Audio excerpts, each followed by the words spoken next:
मैं हूं आबिद हुसैन शेख, आपका खैर मकदम है 4TV न्यूज़ कर्नाटक एक्सप्रेस में। PSI scandal kingpin RD Patil फिर सीआईडी की गिरफ्त में।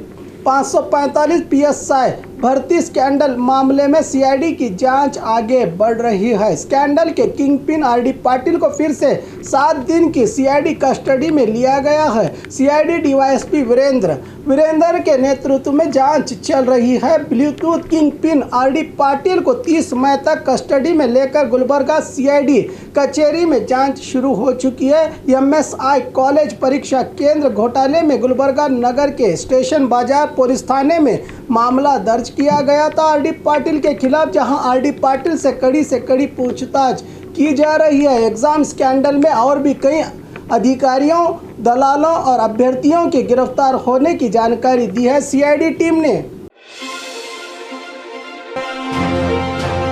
12 लाख रुपये कीमत वाली 900 खाद की बोरियों की चोरी घटना बेलगाम जिला दोसूर के पास रहे गुड्स रेलवे डंपिंग यार्ड के गोडाउन में घटी है, जहां 12 लाख रुपये कीमत वाली 900 खाद की बोरियां चोरी हुई हैं। आधी रात कोई भी न होने का फायदा उठाकर चोरों ने RCF DAP वाली खाद की बोरियों को लूट ले गए।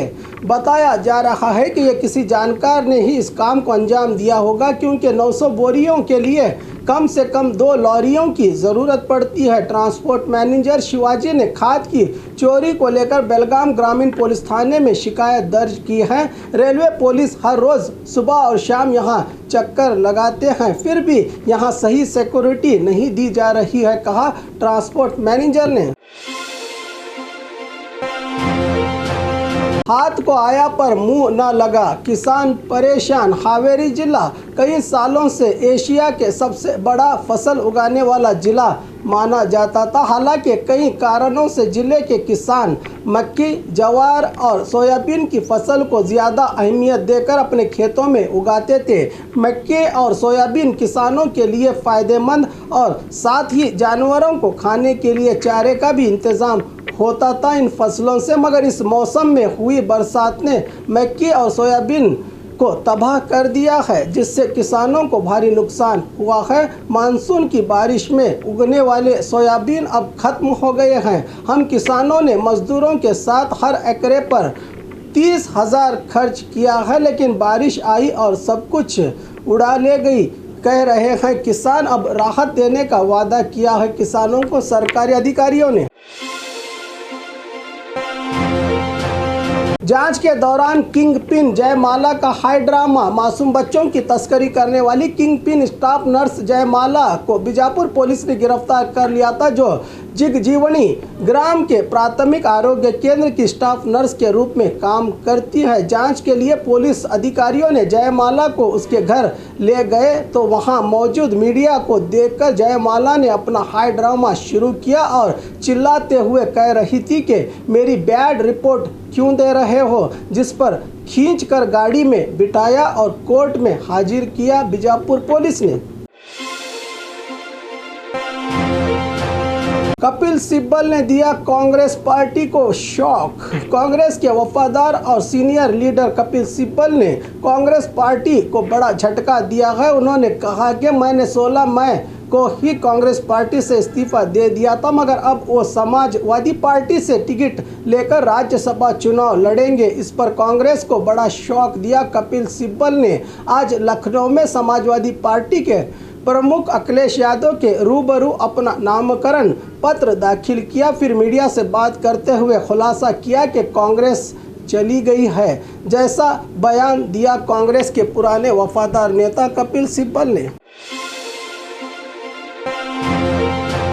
जान हथेली में लेकर कच्ची नाव में सफ़र कर रहा है देश का भविष्य। डिजिटल इंडिया, स्मार्ट सिटी, यही है मेरे देश की असल तस्वीर। एक तरफ देश विश्व गुरु बनने का संकल्प लिए हुए है, तो दूसरी ओर शिक्षा के लिए गुरु से मिलने जिंदगी दांव पर लगा कर रोज़ाना कच्ची नाव में पानी के जरिए सफ़र कर रहा है मेरे देश का भविष्य। ये हालात कृष्णा नदी में कच्चे नाव से सफ़र करने वाले विद्यार्थी तेलंगाना सरहद रायचूर तालुका के गांव की है, जहां गांव के लगभग 3000 लोग इस कच्ची नाव में रोज़ाना सफ़र करते हैं। राज्य छोड़कर हम आंध्रा चले जाएंगे क्योंकि हम ज़िंदगी को दांव पर रखकर रोज़ाना ये संघर्ष कर रहे हैं कि परेशानी बताते हुए 2004 में ब्रिज का काम शुरू हुआ था जो अब तक पूरा नहीं हुआ, कहा गांव के लोगों और विद्यार्थियों ने।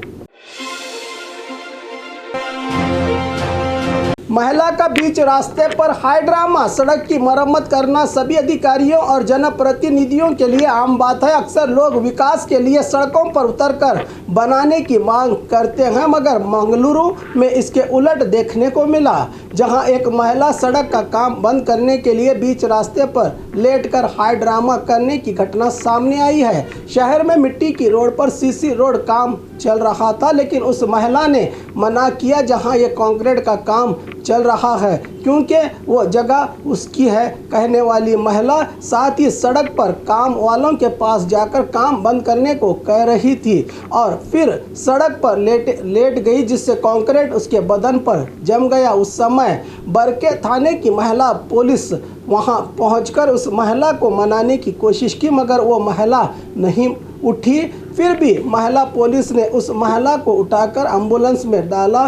स्थानीय लोगों से सुनने को मिला है कि यह महिला हमेशा से सड़क बनाने पर ऐसा ही विरोध किया करती थी। इसका यह हाई ड्रामा देखकर हैरान हो गई महिला पुलिस अधिकारी। एमएलसी चुनाव, तमाम पार्टियों ने दाखिल किया अपना नॉमिनेशन फॉर्म। विधानसभा और विधान परिषद 3 जून को होने वाले चुनाव के लिए बीजेपी, कांग्रेस और जेडीएस के उम्मीदवारों ने अपना नाम पत्र दाखिल किया। विधानसभा सेक्रेटरी और चुनाव अधिकारी एमके विशालक्ष्मी के कार्यालय में सभी पार्टियों ने नॉमिनेशन दाखिल कर दिया है। बीजेपी उम्मीदवार चलवादी नारायण स्वामी, हेमलता नायक, केशव प्रसाद, लक्ष्मण सऊदी, कांग्रेस उम्मीदवार नागराज यादव और अब्दुल जब्बार, जेडीएस उम्मीदवार टीए शरवण ने अपने नॉमिनेशन दाखिल किए, जिनके साथ सभी दल के वरिष्ठ नेता रहे मौजूद। और खबरों के लिए देखते रहिए 4 टीवी न्यूज़ कर्नाटक एक्सप्रेस।